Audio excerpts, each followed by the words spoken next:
Good afternoon. This is Stockholm, Sweden. Very special day today. End of March, Corona times. When I look around at the world today, I see a number of different economies, the American economy, the European economy, the Russian economy, under pressure because of the coronavirus. An economic system is to a certain extent like a bicycle. Bicycle in the sense that you have to keep it rolling, and as long as you're bicycling, as long as it's rolling, it's standing up and it works.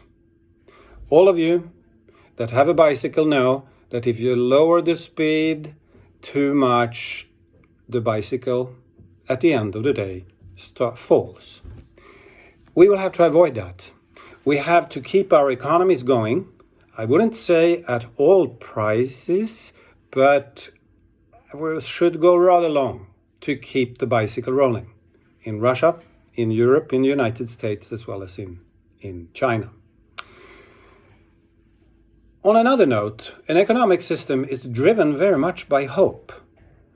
It is not the income today, it's not the income yesterday, it is our dreams of future income and future success that makes us take a decision today.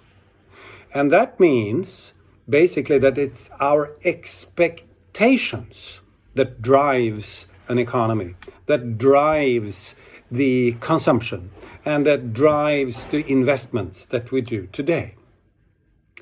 For leaders, political leaders, for industry leaders, all of us that are in some kind of leadership position, this basically takes us to a very special point. We have to keep the expectations over a certain level. Because if we lose the hope of a better year, next year, the year after that, that will have immediate effects on the consumption today and tomorrow. So never forget that, number one, an economic system, a company or a country is like a bicycle. Keep it rolling and keep the speed up. Number two, what drives the system at the end of the day is the expectations.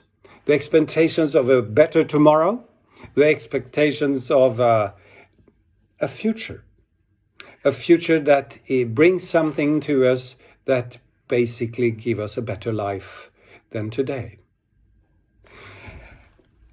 When the dust is no longer there, when we clearly can see what's beyond this corona crisis, I think we can expect 1, 2, maybe 3 things.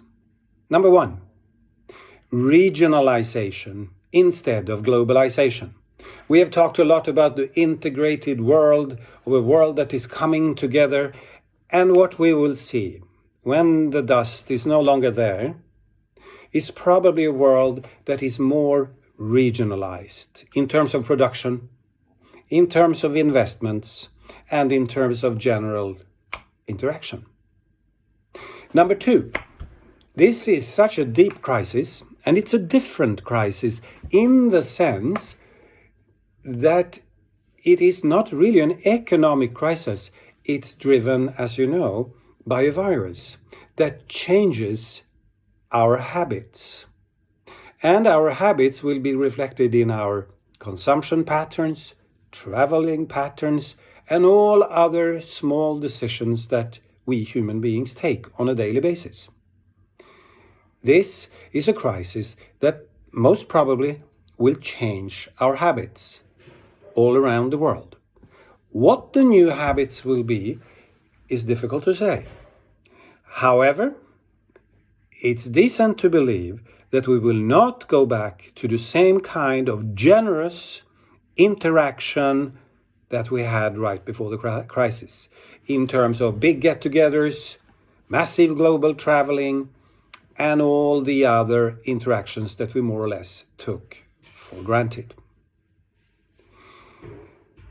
I still foresee that this rapid crisis have a rapid way back if we are able to keep the bicycle going.